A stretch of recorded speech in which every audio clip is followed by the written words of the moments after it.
The monthly family dinner at Mom's house had always been a delicate balance of unspoken tensions and forced pleasantries, but tonight's gathering carried an electric undercurrent that made my skin crawl. Maybe it was the way my sister Jessica strutted through the front door 23 minutes late, her designer Hermès bag swinging from her manicured shoulder like a battle flag, or how she immediately commandeered the conversation with breathless tales of her absolutely life-changing Vegas experience, without bothering to acknowledge anyone else's existence.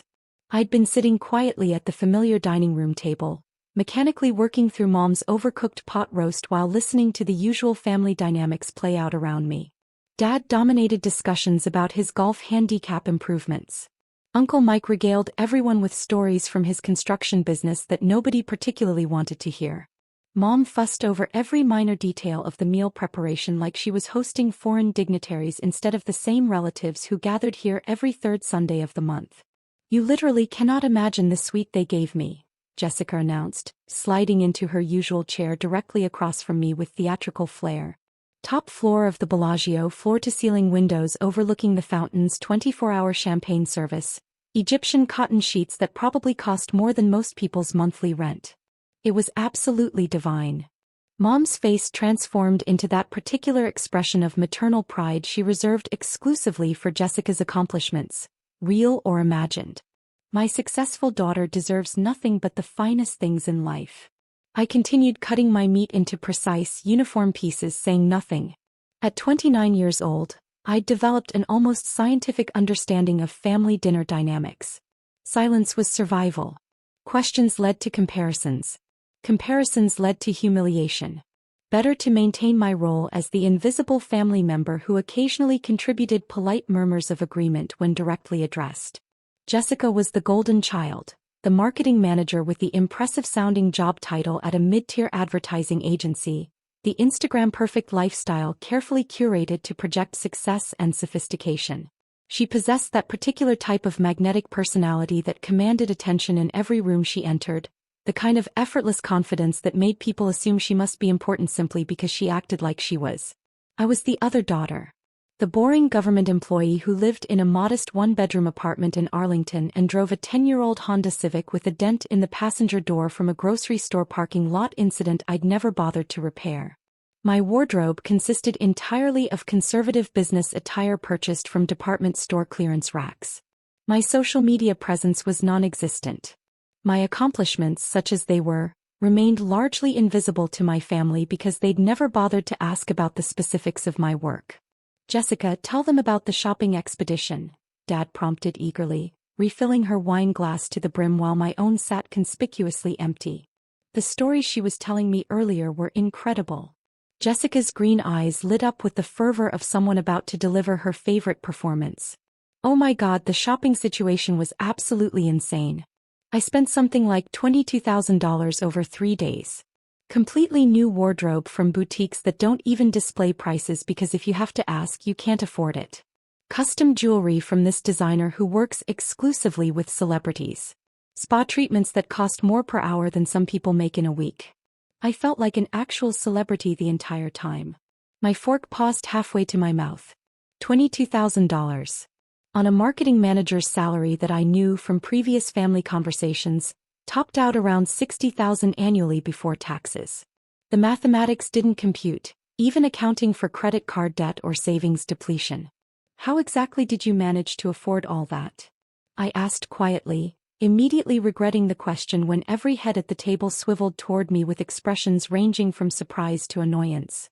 The temporary silence felt heavy and uncomfortable. Jessica's laugh carried a sharp metallic edge that reminded me unpleasantly of fingernails on chalkboard. "Wouldn't you just love to know the details, little sister? Some of us have figured out how to actually live life instead of merely existing in beige monotony." Uncle Mike nodded with the sagely approval of someone who'd never met a platitude he couldn't embrace wholeheartedly. Jessica's always had real ambition, real drive.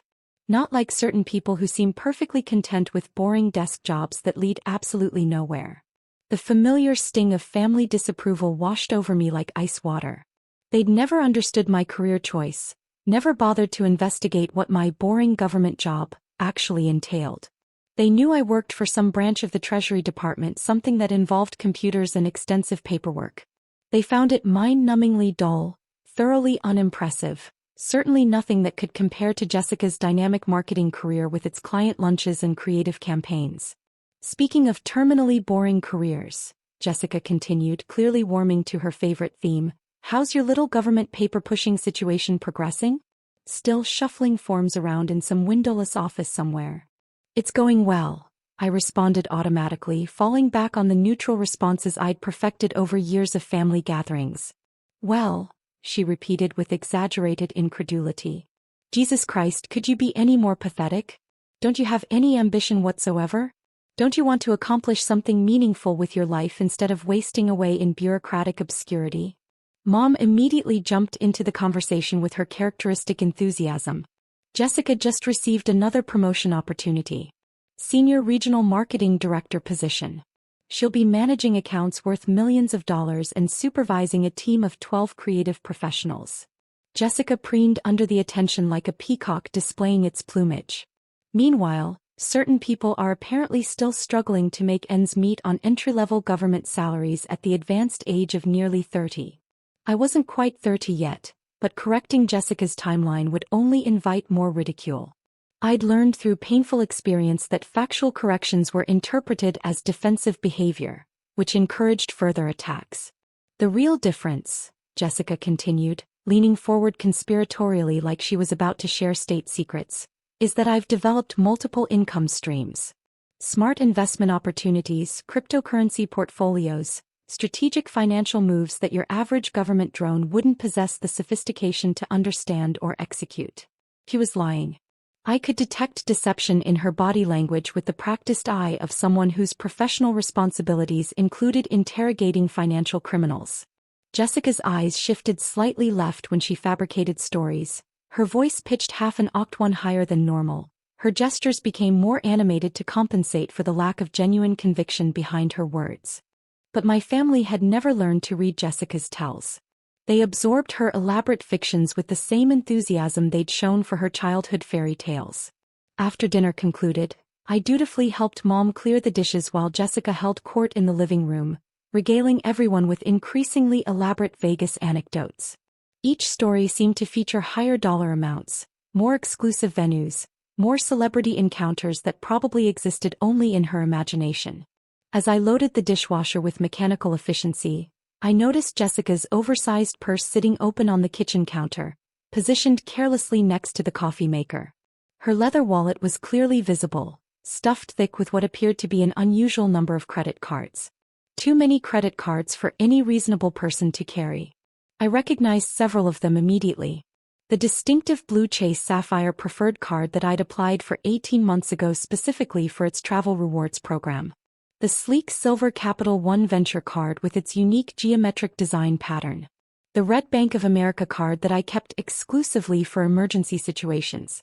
My stomach dropped as the terrible realization crystallized. Those were my credit cards. In Jessica's wallet. Being carried around like trophies. Find something particularly fascinating? Jessica's voice made me jump violently.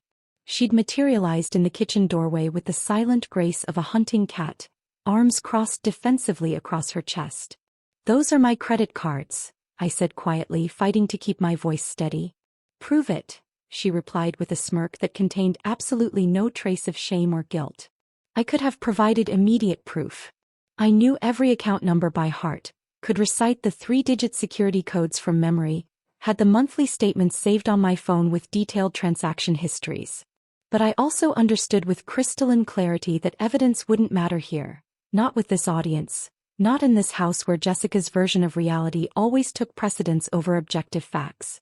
Why? I asked instead, genuinely curious about her psychological reasoning. Jessica shrugged with practiced nonchalance. You never actually use them for anything interesting. They just sit there collecting dust while you live like some kind of financial monk who's afraid to spend money on anything beyond basic survival necessities.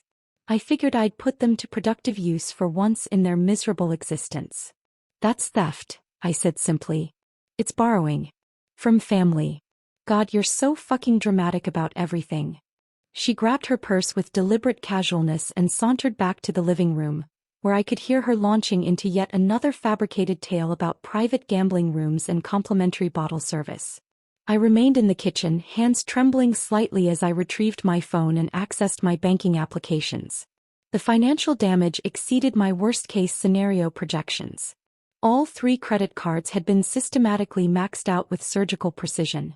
The Chase Sapphire Preferred, with its $15,000 limit, showed a current balance of $14,847. The Capital One Venture card reflected $9,923 against its $10,000 limit. The Bank of America Emergency Card had been pushed to its absolute maximum of $8,000. $32,770 in fraudulent charges. All originating from Las Vegas. All processed over the previous weekend. I walked back toward the living room on unsteady legs, my phone clutched in my sweating palm like a piece of incriminating evidence. Jessica was displaying photographs on her iPhone to an appreciative audience. Images of the luxury suite, shopping bags from boutiques I couldn't pronounce, herself posing with cocktails that probably cost more than my monthly food budget. "Jessica," I said quietly, interrupting her narrative about a private shopping experience with a personal stylist. "We need to discuss something important." "We're already discussing something," she replied without bothering to look up from her phone screen. "About the credit cards."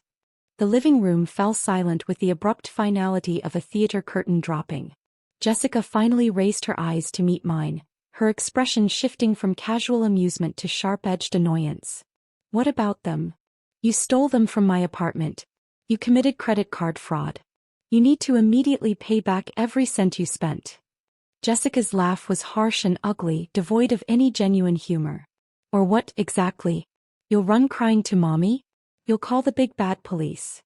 I could feel the family's collective attention focusing on me with the intensity of stage lights, and their expressions told me everything I needed to know. Not concern about Jessica's criminal behavior, not sympathy for my position as a victim, but irritation that I was disrupting the evening's entertainment with my petty complaints. "Maybe you should have kept better track of your personal belongings," Dad said with the air of someone delivering Solomon-like wisdom. "This situation is partially your responsibility for being careless with important financial instruments." "She took them directly from my apartment," I said. "She used the emergency key I gave her 3 years ago when she was going through her divorce." "Family members help each other during difficult times," Mom added with the tone of someone explaining basic moral principles to a confused child. "Jessica will obviously reimburse you when her financial situation stabilizes." "With what money?" I asked. "She just spent $32,000 that she doesn't possess." Jessica stood up abruptly, her face flushed with wine and righteous indignation. "You want to know what your real problem is? You're pathologically jealous. You're consumed with bitter jealousy because I know how to embrace life while you just exist in your pathetic little gray world of rules and limitations." The room murmured collective agreement. Uncle Mike nodded with the gravity of someone who'd just witnessed profound truth being spoken.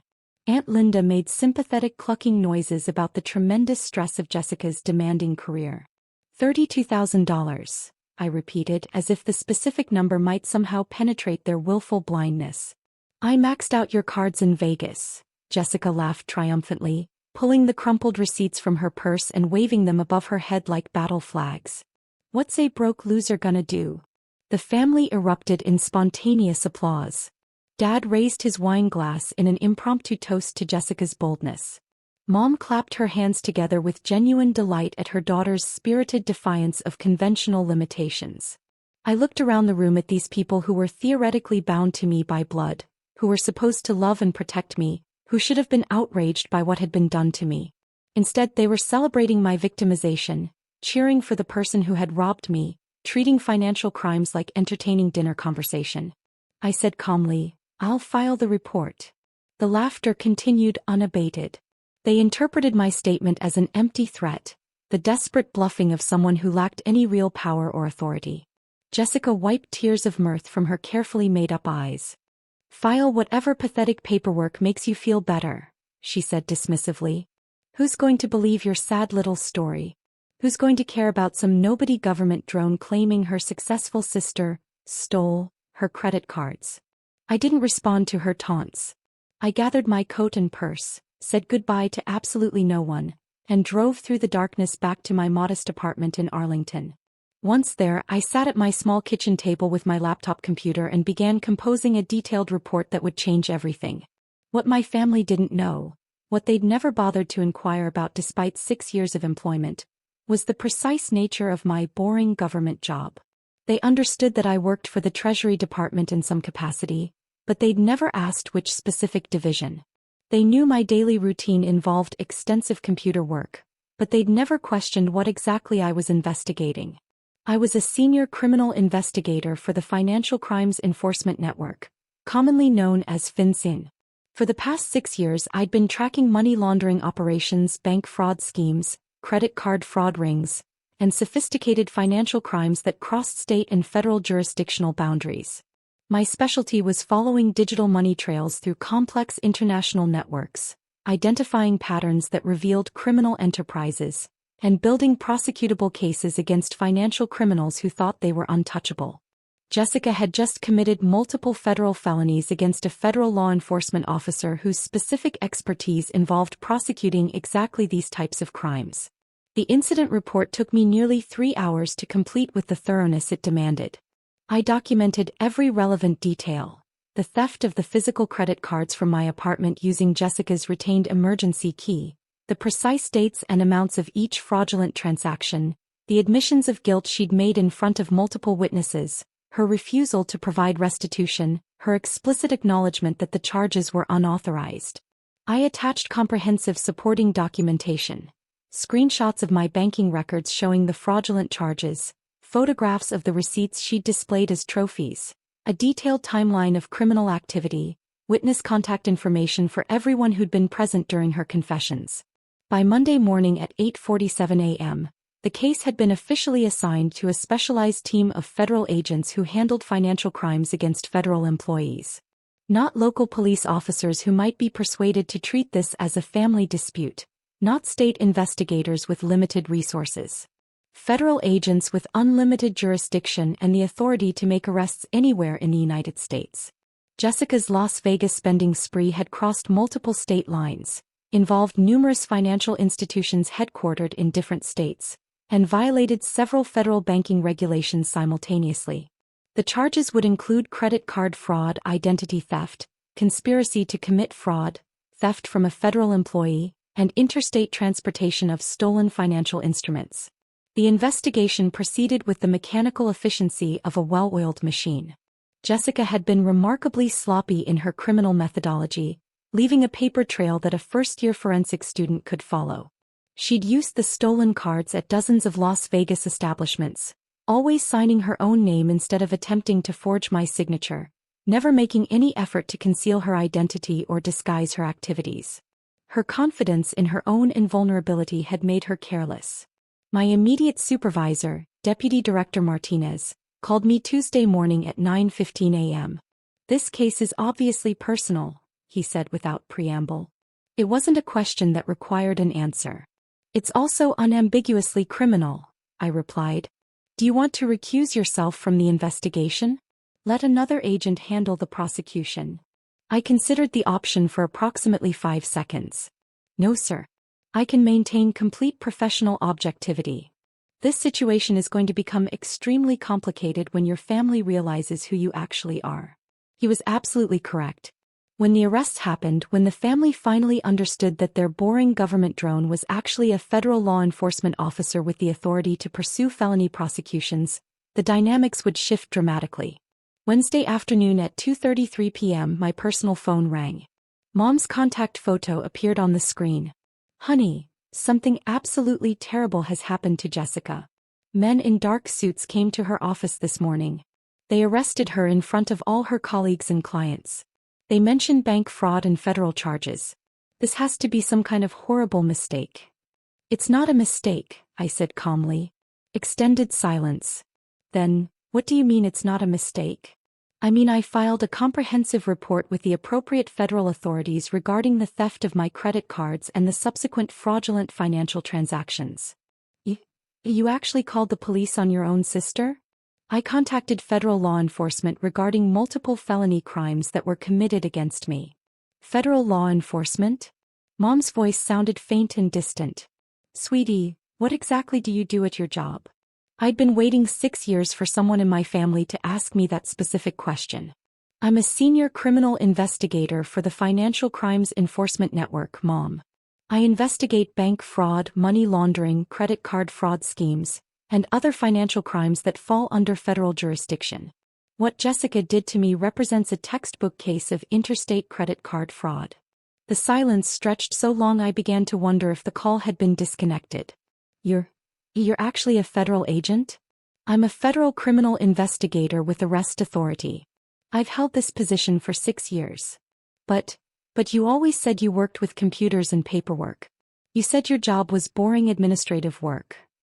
I investigate complex financial crimes using computer forensics and extensive documentation. I never described my work as boring. You and the rest of the family decided it was boring without ever asking for specific details. Another protracted silence punctuated by the sound of Mom's labored breathing. Can you make this situation go away somehow? No, Mom. I cannot make federal felony charges disappear through personal intervention. Jessica committed credit card fraud across multiple state lines, stealing from a federal law enforcement officer. She's potentially facing up to 20 years in federal prison. Mom began crying audibly.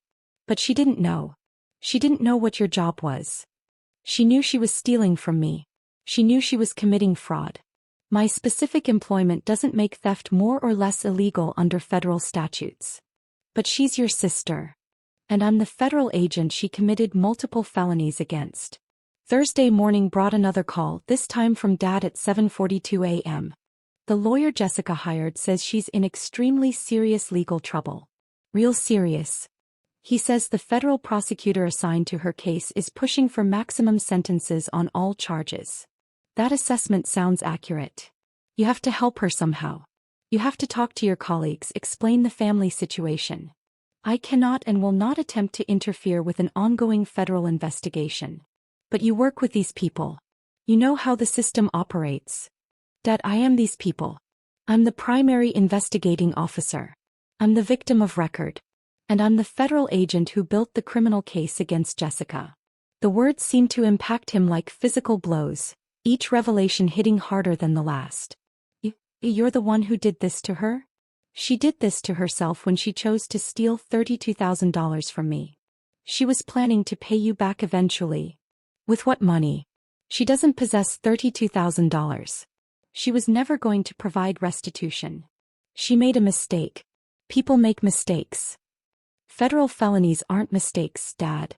They're conscious criminal choices with serious legal consequences. Friday evening brought the emergency family intervention. They assembled at my apartment like a tribunal. Mom, Dad, Uncle Mike, Aunt Linda, my younger cousin Trevor, who usually avoided family drama with religious devotion, and even my grandmother who'd driven 3 hours specifically for this confrontation.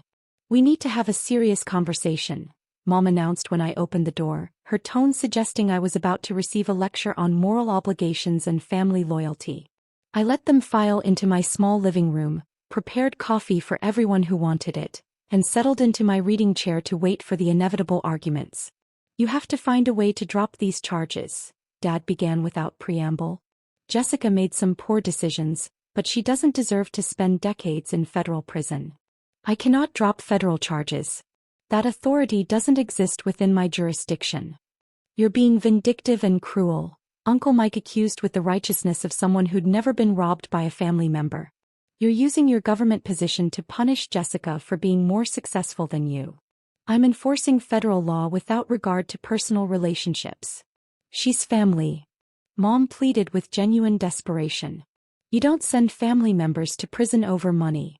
You don't steal from family members either, I replied. And this isn't simply about money. It's about multiple federal felonies. So you're choosing your career over your own family? Aunt Linda asked with obvious disgust. I'm choosing legal justice over criminal behavior. The arguments continued for nearly 3 hours. They pleaded with increasing desperation, threatened social ostracism, attempted emotional manipulation, and delivered guilt trips with professional skill.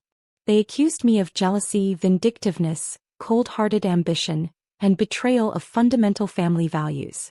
They painted Jessica as the unfortunate victim of my petty revenge fantasies and bureaucratic power abuse. Not once during the entire confrontation did anyone acknowledge that Jessica had committed serious crimes against me. Not once did anyone suggest that Jessica bore primary responsibility for her own criminal actions. Not once did anyone express concern for how I felt about being robbed by my own sister. The local news stations are calling about interviews, Trevor said quietly.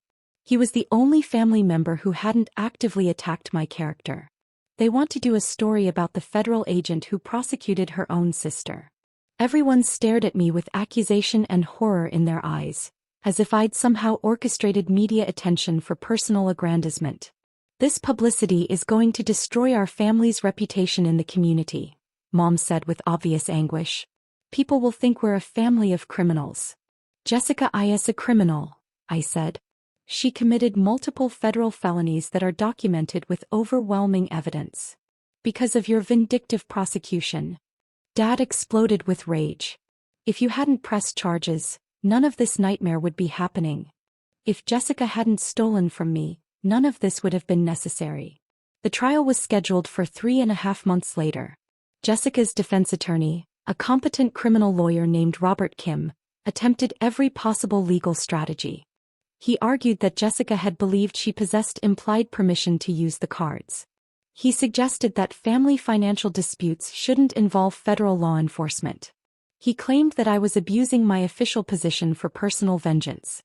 He portrayed Jessica as the victim of an overzealous prosecutor who couldn't separate professional duties from family grievances.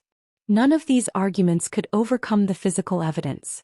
Credit card transaction records showing unauthorized use across multiple states. Surveillance footage from Las Vegas casinos and retail establishments clearly showing Jessica making purchases with my stolen cards. Witness testimony from the family dinner where Jessica had openly admitted to the theft and refused to provide restitution. Her own receipts, which she'd preserved as souvenirs of her criminal spree. The federal prosecution team, led by Assistant U.S. Attorney Sarah Chin, presented a methodical case that painted a clear picture of premeditated fraud committed against a federal law enforcement officer. Ladies and gentlemen of the jury, Chin told the 12 citizens during her opening statement, the defendant didn't simply steal credit cards from a victim she perceived as powerless. She stole them from someone whose professional responsibility is investigating exactly these types of financial crimes.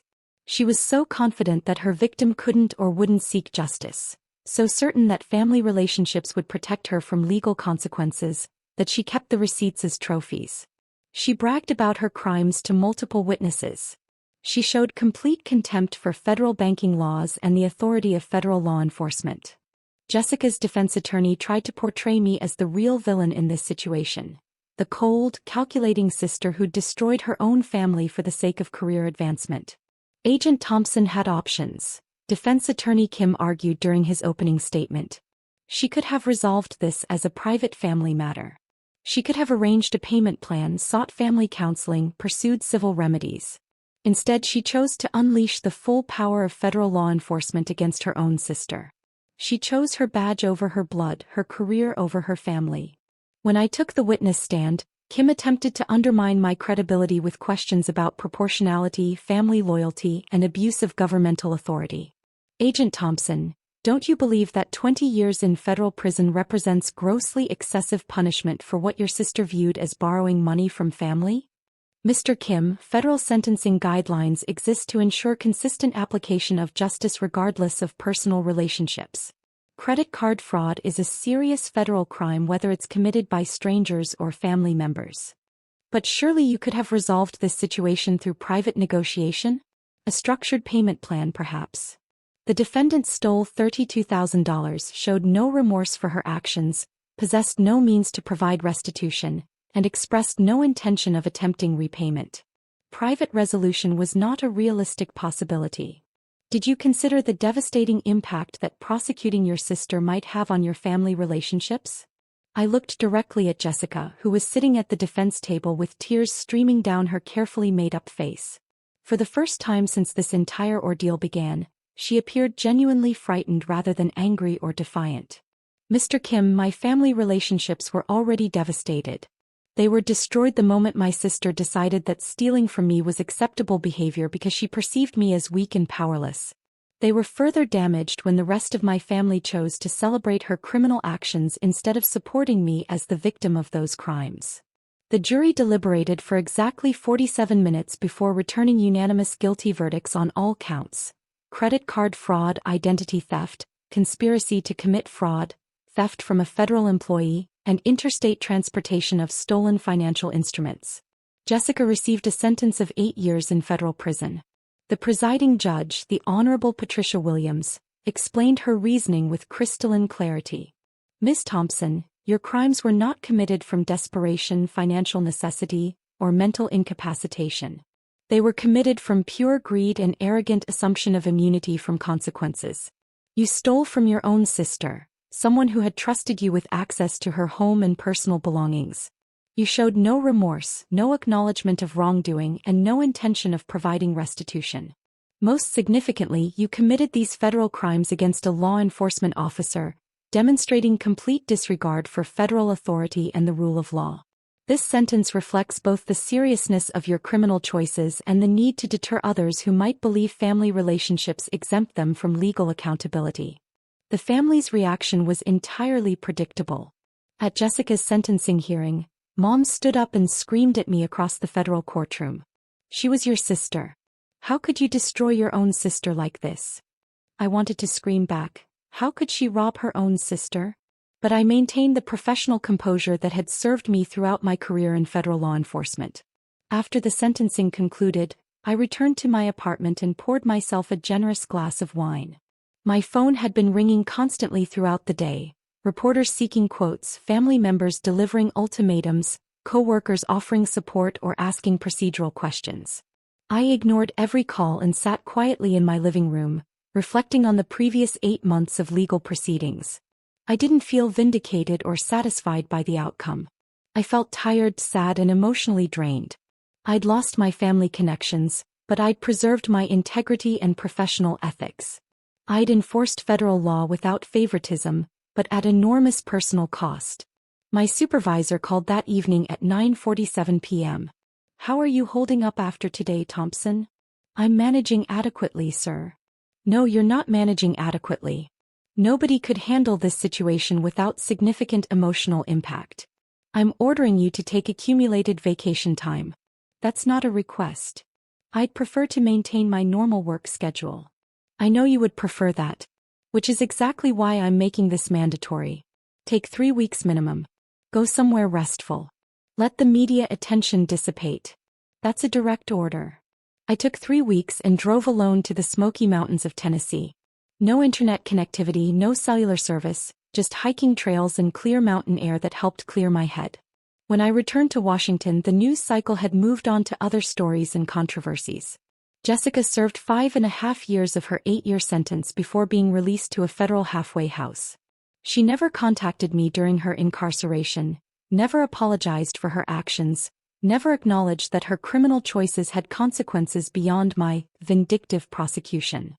The extended family occasionally attempted to guilt me into visiting Jessica in prison or contributing money to her commissary account. I declined all such requests without explanation. 4 years after the trial concluded, I was promoted to Assistant Director of FinCEN's Criminal Investigation Division. The case that had destroyed my family relationships had simultaneously established my reputation as an investigator who couldn't be intimidated, corrupted, or compromised by personal relationships. I never married, never had children of my own, never rebuilt the family connections I'd lost. But I constructed something else. A distinguished career devoted to protecting innocent people from exactly the types of financial crimes that had been committed against me. Sometimes, late at night in my government office reviewing complex case files, I wonder if I made the optimal choice. If there was some middle ground I failed to consider, some alternative approach that could have held Jessica accountable without destroying every family relationship I'd ever known. But then I remember her standing in that living room, laughing while waving those receipts like victory banners, asking what a broke loser, like me, could possibly do about her theft. I remember my family cheering her criminal behavior, celebrating her boldness, dismissing my victimization as irrelevant drama. I remember the moment I realized that the people who were supposed to love and protect me had chosen instead to enable and celebrate the person who'd hurt me most. That's when I know with absolute certainty that I made the correct choice. Not the easy choice that would have preserved family harmony, not the choice that avoided conflict and maintained comfortable illusions, but the morally and legally correct choice. The choice that demonstrated federal law applies equally to everyone, regardless of blood relationships or family dynamics. The choice that established criminal behavior has serious consequences, even when committed by people we love. The choice that affirmed I was worth protecting, even if I had to protect myself from my own family.